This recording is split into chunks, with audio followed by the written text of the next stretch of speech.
Hey everyone, it's Jill, and today we're talking about how to shake up your practice or rehearsal routine.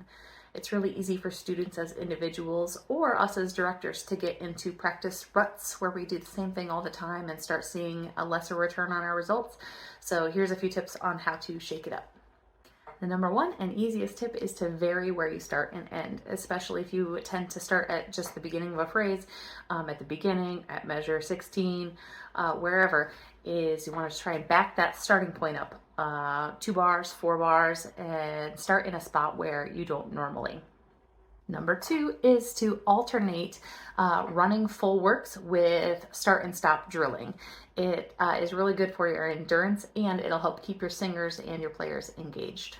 And number three is to alternate your skills focus. If one day you ask your students or your practicers to focus really heavily on their dynamic contrasts, and then the next day you're rehearsing the same music, but you're asking them to focus heavily on their articulation or their diction or their bowing, it will help you learn more music with more depth, and it'll keep the challenges fresh every single day in rehearsal.